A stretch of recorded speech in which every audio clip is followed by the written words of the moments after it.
This is Making Stitches, and as it's Christmas, I'm going to take a look back at some of the highlights of the past year, one of which for me was attending the December edition of the Crochet Sanctuary a couple of weeks ago, where I asked some of the people there about their best bits from 2024. My creative highlight this year, a colleague at work and I have started a lunchtime craft group. So we just do it once a month and we all get together, we all do our own thing, and I've taught a few colleagues sort of in there. I mean, it's kind of the opposite of creative in a sad way, but I think this is the first year I've completed like a craft project that's actually been functional. Because like I finished a blanket that actually keeps you warm for once and isn't full of holes, isn't misshapen, I'm not like embarrassed to be seen with. It's actually like a nice blanket that I can use as a blanket. My highlight this year is that I came first in the Toft Imaginist competition this year, and my creation is going to be turned into a kit, and I got a lovely little patch with a trophy on. I have to say, I think it's finishing about 4 different Helen Shrimpton blankets. Crystals and crochet, they are very complicated but absolutely beautiful to finish, and I'm very proud that I actually weaved in all the ends.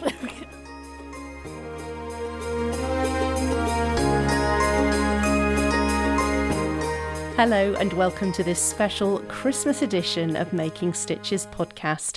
I'm Lindsay, and this time I'm looking forward to sharing more chats from my trip to the Crochet Sanctuary, but first I'm taking a look back at the past year for Making Stitches. I do hope you're doing okay and that the past year's been a good one for you. I hope you'll allow me to take you on this trip through the past few months. It's been a relatively quiet year for the podcast. Work and other commitments mean I can't produce quite as many episodes as I'd like, but despite that, I'm still here, and I feel like celebrating the fact that Making Stitches podcast was listened to in 86 countries last year. That blows my mind a bit, I have to admit. Thank you to everyone who's listened this year. It's been great to have you along for the ride. I got some statistics sent through from my podcast provider and I found them really interesting reading.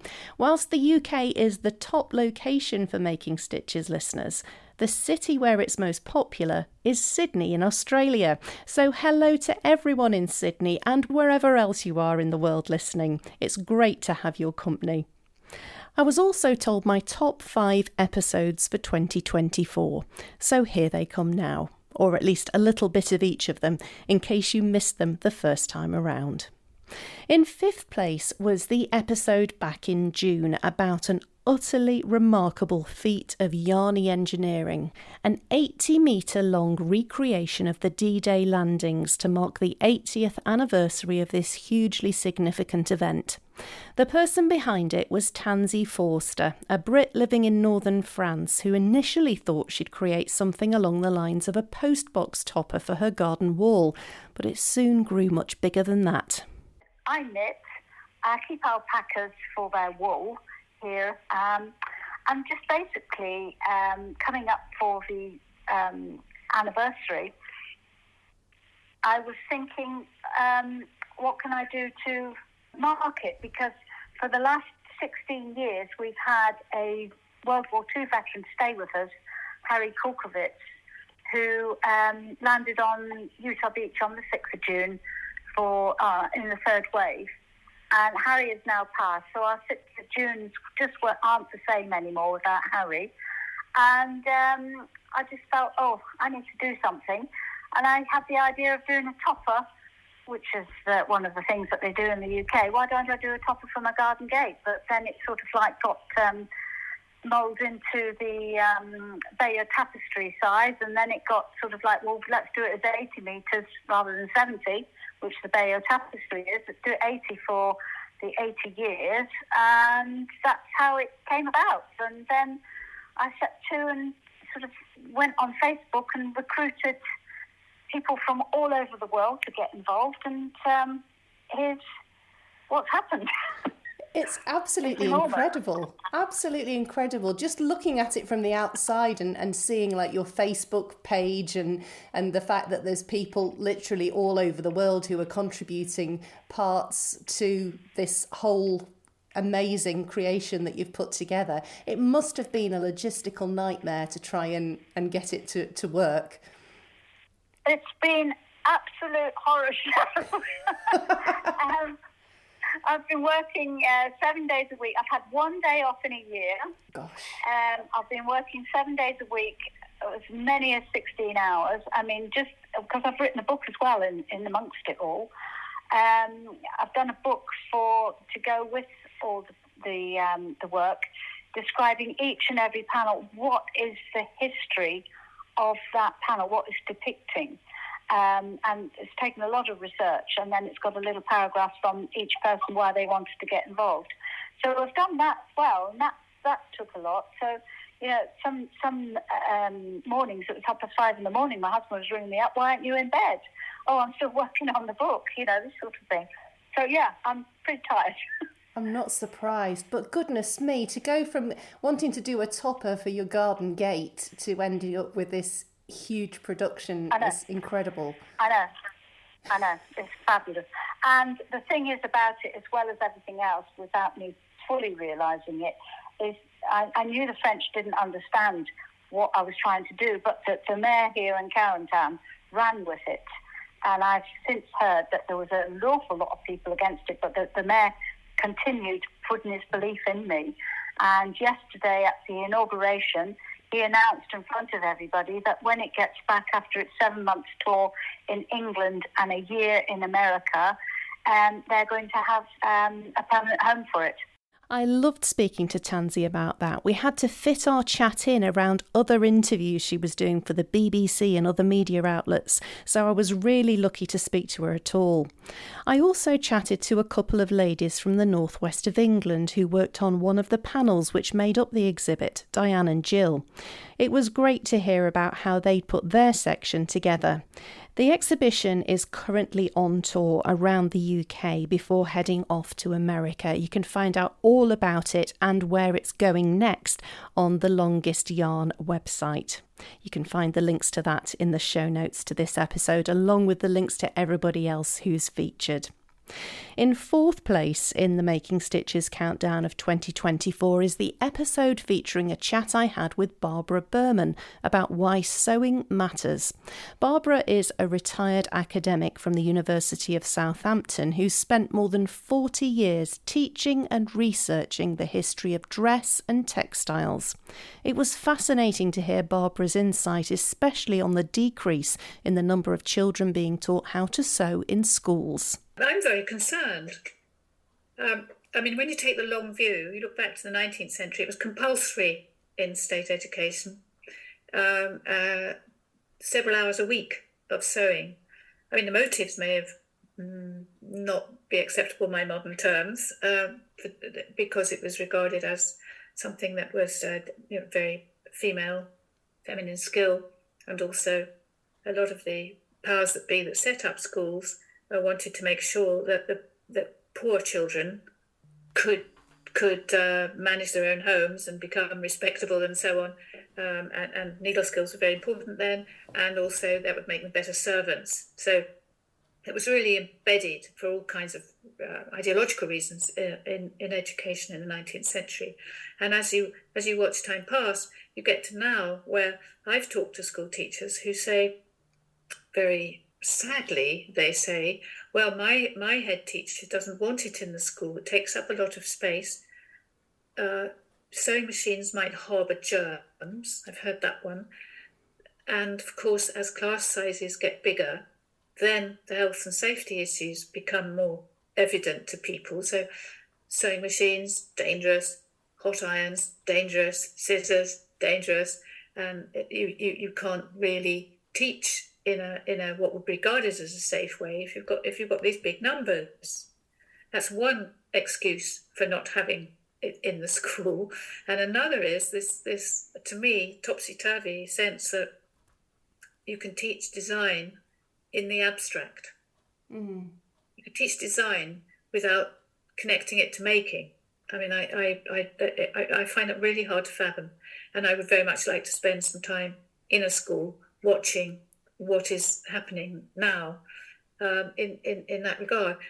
If you don't have sewing at home, so you don't see the paraphernalia, you don't see the sewing machine, you don't see a thimble or knitting needles and so on, and there isn't time for any other kind of making going on, you're missing something that I think it's a deprivation, if I put it that way, a deprivation so that a child doesn't really have a sense of agency in the material world around it. So it's encouraging a certain kind of consumption, a certain kind of consumer, more and more helpless, really.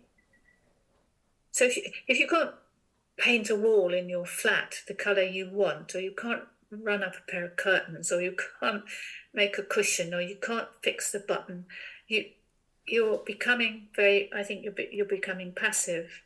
But at the same time, I think in terms of, almost neurologically and as well as psychologically, this connection with us, we have these opposable thumbs. We're made to be able to do these things.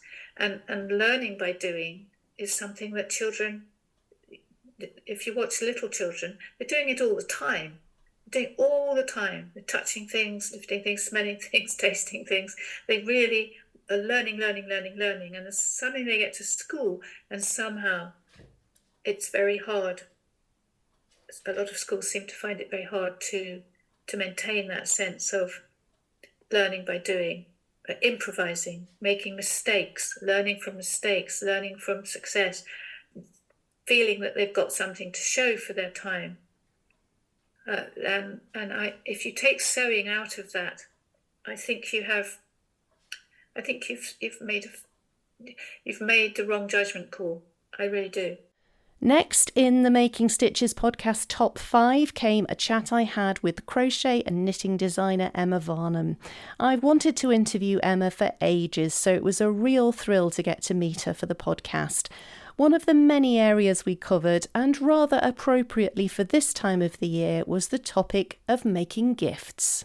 Unfortunately for my friends and family, I express love frequently through crochet. Not that they particularly want it, but they have it thrust upon them. So, I can only apologise. I think that there's a lot of people who can identify with that. It's dreadful, included. isn't it? Yeah, no, for heaven's sakes, not another hat. So, yes, bless them. I think, although I don't think I would rarely give away a blanket now. Well, so much time goes into a blanket though, doesn't it? Oh, it does. It's a labour of love, absolutely. It does. Yeah, no, it's an absolute... People can hold it quite cheaply, I think. They don't. Until you crochet or you knit, you don't understand how long it takes. So it looks fast. It is fast for people who do it semi-professionally. I am quite fast, but it doesn't mean to say there isn't hours and hours of hard work and finishing and sewing ends in and all of that sort of stuff. That's all takes time. Absolutely. There has to be love in every stitch, I think, when it's totally. something like that. Totally, yeah. No, it is. I have made blankets for people, but it's a decision that I've made to do it. I don't take commissions. Does that sound awful? Anyway, no. I don't have time to do that, but I don't. No. Well, I can totally appreciate that. It's a juggle as it is, trying to do everything, isn't it? So now tell me a little bit about your books, because you've got quite a considerable library that you've written. I think I've just finished my 13th. Wow. I know. Yes. I don't know how that happened. I haven't got a clue. I love... I'm very fortunate to work with a lovely publisher, Gildan Master Craftsman, and I love working with them. They're very kind, and I like writing them. I really like to be able to put all the techniques in the background as well. And I really love sharing the journey and giving people the ability to make something.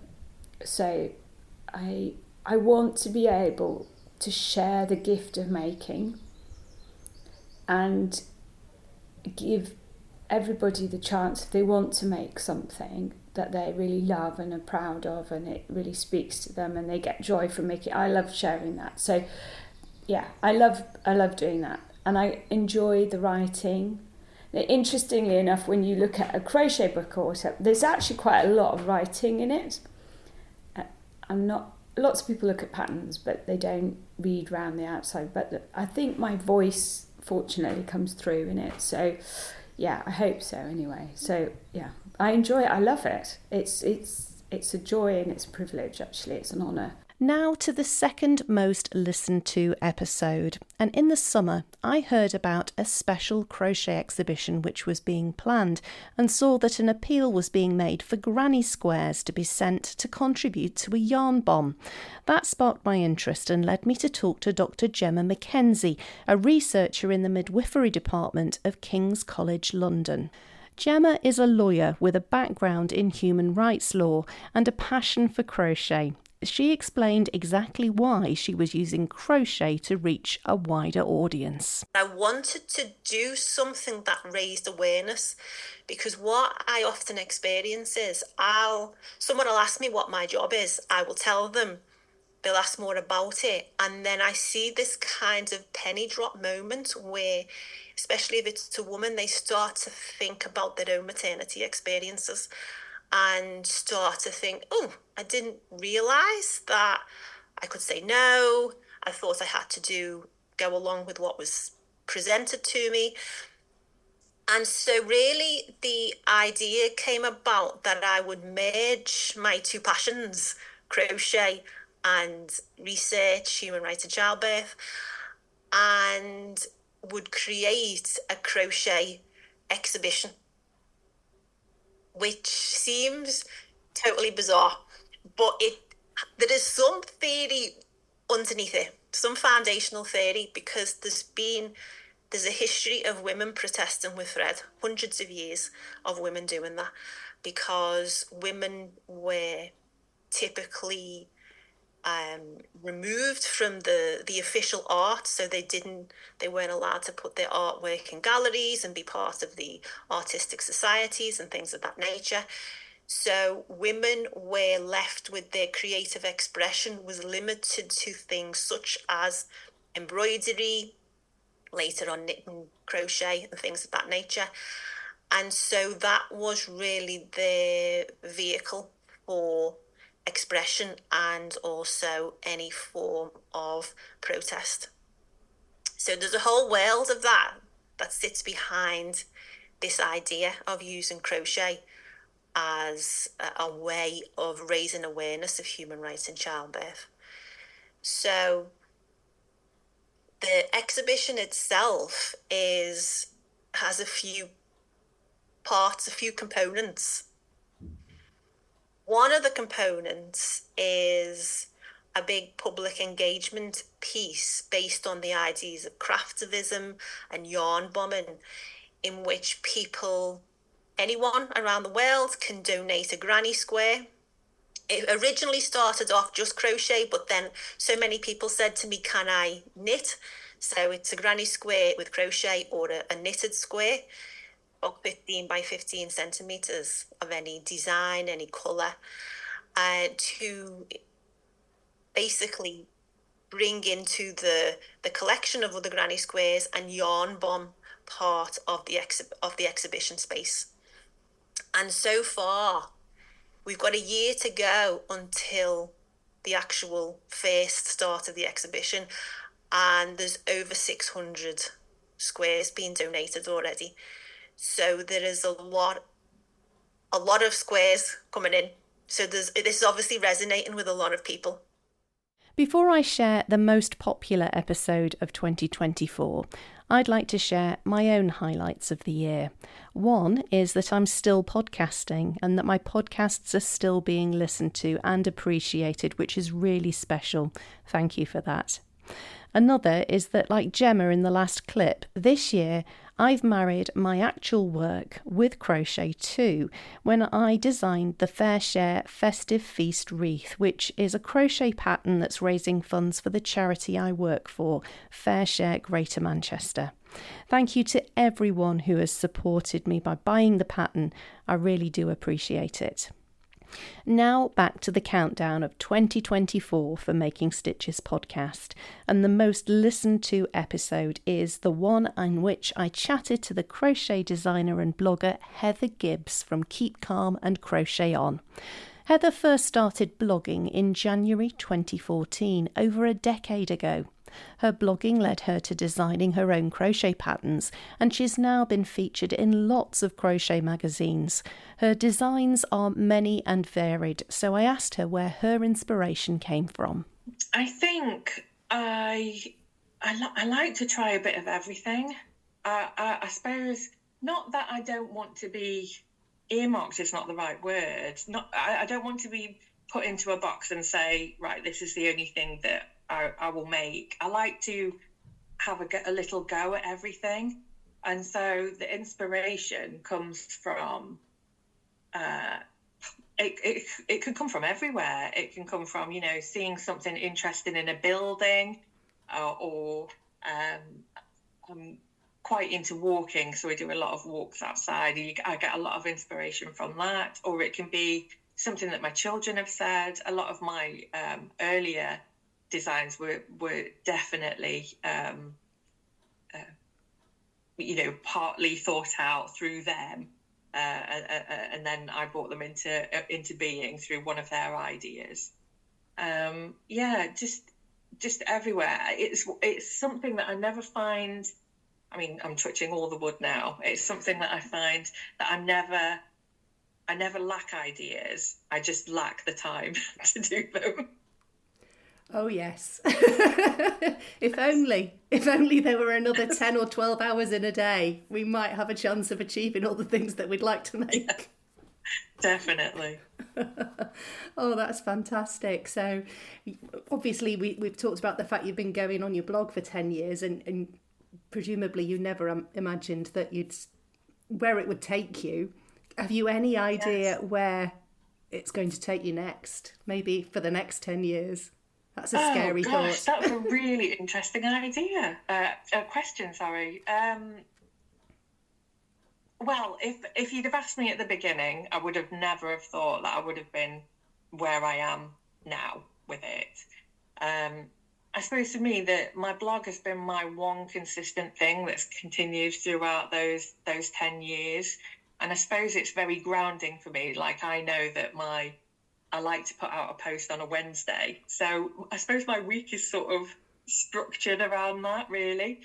And like I say, I've had so many opportunities through writing the different blog posts over the years that it would just be nice to think that there's other new exciting things, that might come along in the next 10 years.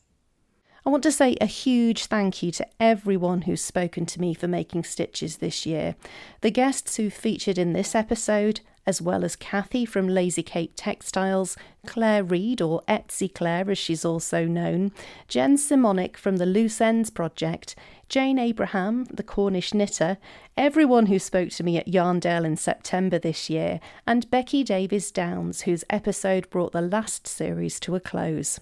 I'm so grateful to all of you for taking the time to speak to me for the podcast and helping it be such a varied and such an interesting experience for me. You can, of course, listen to all 80 episodes in the back catalogue for Making Stitches. They're all still available wherever you get your podcasts from. Now back to where I first began this episode. And a couple of weeks ago, at the start of December and towards the end of Storm Dara, I went along to the Crochet Sanctuary Christmas Crochet Day. It was a brilliant day filled with crochet, creativity and lovely crafty conversations. Some of my fellow Crochet Sanctuary attendees kindly agreed for me to get my podcast microphone out and record a few of their creative highlights from 2024. Starting with Jackie, who's also known as Knots Queen on Instagram. My highlight this year is I did a show for the first time, and it was absolutely wonderful. It was a Junction 13 wool show, so I was able to get all the yarn I required. I met some wonderful people and was able to get my stitch markers and other things for crochet and knitting out there. I also learnt to knit, so that was an exciting thing. And I've crocheted for since 2016, designed a few patterns, amigurumi, and I decided to learn to knit because I went into a beautiful yarn shop near me, and everybody was knitting socks, and I got very jealous. So the very nice lady showed me how to knit, and now I'm away with knitting, and I absolutely love it. But crochet is my first love. It's quite dangerous though, isn't it, when you suddenly adopt a new hobby? It is very, very dangerous because, yes, you suddenly start buying things for knitting rather than for crocheting. And then obviously you have all the needles because you want to use what you think is best, and you have a choice. So originally when I bought my crochet, I bought one or two of one size because that's what I was mainly using, and then realised, I prefer these, so that was it. But I got taught by a knitter who had found the ultimate knitting needles, and I have bought a few of them, and this month I treated myself to the full set. All three lots, like a blue bag, a red bag and a yellow bag, so I've gone from a 2 right up to a 9. So it's absolutely amazing, but that's the problem. All hobbies come with new stuff that you need. I'm Rachel Bolt. My creative highlight this year, a colleague at work and I have started a lunchtime craft group for our colleagues. We just do it once a month and we all get together, we all do our own thing, and I've taught a few colleagues sort of in there crochet as well, so I've been able to share kind of crochet and see the crafts that they do. They do sort of colouring or drawing and things, so that's meant a lot to me this year, you know. How lovely to be able to take it into work with you. Yes, it's really fun. I usually crochet at lunchtimes anyway, and I always get comments from colleagues and they express interest, and that's how, you know, I'm trying to spread it around and say, I'll teach you if you want to. I'll catch you on a lunchtime, I'll bring some yarn in. So that's meant a lot to me, being able to share it with other people. Okay, Nick, so what's been your creative highlight of this year? I mean, it's kind of the opposite of creative in a sad way, but I think this is the first year I've completed a craft project that's actually been functional. Because I finished a blanket that actually keeps you warm for once and isn't full of holes, isn't misshapen, I'm not embarrassed to be seen with. It's actually a nice blanket that I can use as a blanket, so I think that might be my highlight. That's fantastic. It's always good when you get something that's usable at the end of the day. Yeah, this thing, and I do a lot of amigurumi and stuff where it's usable, it looks nice, but it's not kind of practical, and it's just this is actually nice to have, so yeah.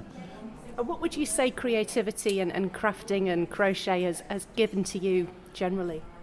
I think it's nice kind of having things that have a little bit more meaning, because I think you so often get things off the internet where it's just so mass-produced and things, that it's nice having things that are just kind of yours, and it's they've got their little flaws and they're not perfect, but it's kind of got meaning to you, and if you gift it to someone, they kind of know a bit of thought's gone into it, and yeah, it's something that's uniquely yours. My name's Nickie.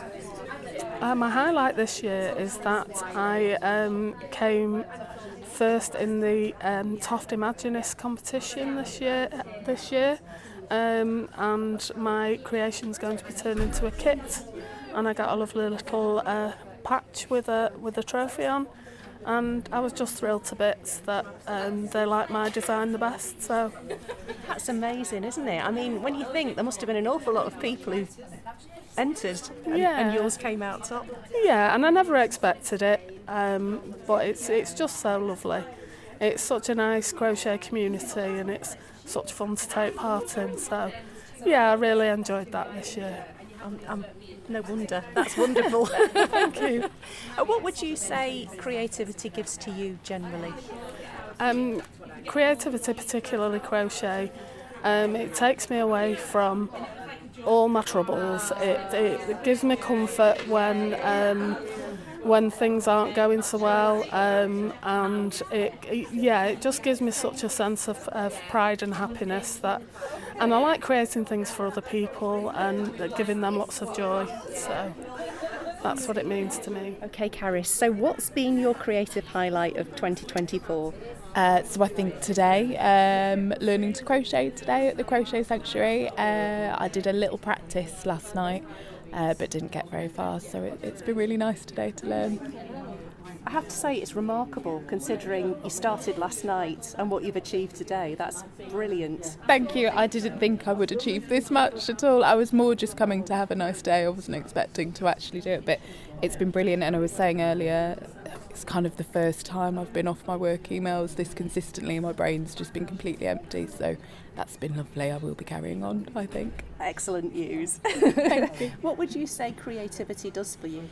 I think it's, I'm creative. I like to paint when I'm home, and I think it's just a way of shutting off my brain, not doing something productive in terms of making money. It's just creating something that didn't exist before for the sake of it, rather than focusing on kind of my self-employed work or anything like that. So yeah, I tend to do a lot more sewing than crocheting, but I do enjoy the sanctuaries. I've had 3 this year, and I would say the sanctuaries are the highlight.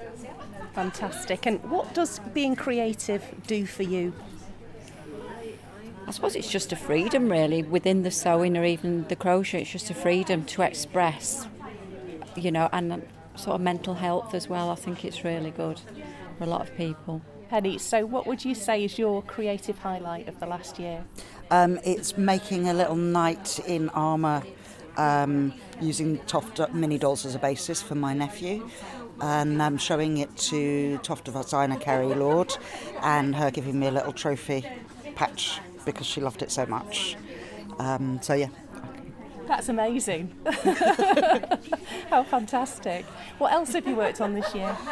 All sorts of stuff. I tend to make things for my nephews and nieces, and during the summer when I get to see them, I tend to teach them how to crochet. So there's been a lot of mini-me's made in the dolls department, which is where the idea came from for this, for the Knight in Shining Armour. And I'm also teaching crochet at school to primary school children at the moment as well. Wow, gosh, it's a big part of your life then. Yes, it's the escapism part of my life.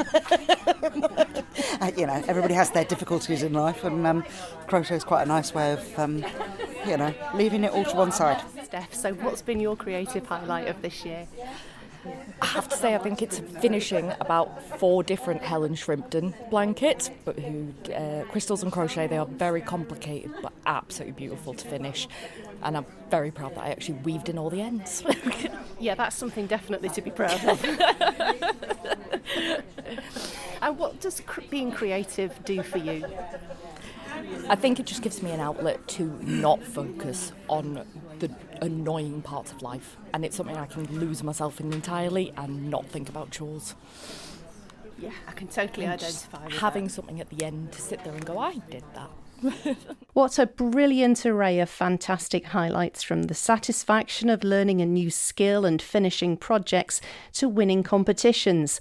Thank you, Jackie, Rachel, Nick, Nickie, Jen, Penny and Steph for sharing your highlights with me. And I couldn't leave without asking the 2 lovely ladies behind the Crochet Sanctuary, Lisa and Linda Rose, about their highlights too. So Lisa, what's your creative highlight been for this year? I think my most favourite one was where we had the picnic themed weekend, and we did the picnic blanket, which is like a gingham blanket in light blue, white, and it was a dark blue, wasn't it? But we also provided the leather straps, or I should say pleather straps to go around the bag. I don't think anybody's actually finished one apart from us, but it was my favourite. Don't they call it vegan leather? Vegan, that's it. Yeah, Fantastic. not pleather, vegan. And what about today? It's been a lovely day, hasn't it? Yeah, I think so. I think the baubles have gone down super well, definitely. No, it's been nice today, but shame about the weather because a few people have had to go home early just in case. So, yeah, it's been nice. Can't help the weather though, No. can you? And it's lovely being here. This is my first Christmas Crochet Sanctuary day. Yes. Absolutely. Ah, I thought you'd been to some before, but I've only been to the springtime ones March. before. Yeah, so it's been lovely. I've been so excited about coming today. There's something magical about crocheting something for Christmas. For Christmas, yeah, definitely. We like designing for Christmas, don't we? We do. Yes. And Linda Rose, what would you say your creative highlights been? I think it was designing our Crochet Sanctuary house scarf, which was it was kind of a Harry Potter type weekend, and we did a house scarf that was in our colours, so they were turquoisey, blue and pink. I like that too, but I need to finish it. I finished mine. I know. I think mind you, quite a few people have finished it, haven't they? But I haven't. Yeah. One day. Definitely. Fantastic. And what would you say being creative and designing and making all this crochet does for you? Well, for me, it really helps my mental health, because I do struggle sometimes with my mental health, so having something that I can do that'll take my mind off things or distract me, I think is always a good thing, and hobbies are obviously really good for your mental health, so I think that's my main thing. Lisa? Gives me a break from work, so it lets me switch off from work completely, and yeah. Because the sanctuary never feels like work, even No, though it it doesn't. technically is, but it just feels like fun. It is technically, but no, it just lets me switch off from day-to-day work, definitely, yeah. Audio book on, crochet out, job done, nice. Well, that brings this year's Making Stitches Christmas episode to a close. I hope that however you're spending the next few days, you're able to carve out a little bit of time to be creative yourself. Thank you so much for listening to this episode and throughout the year as well.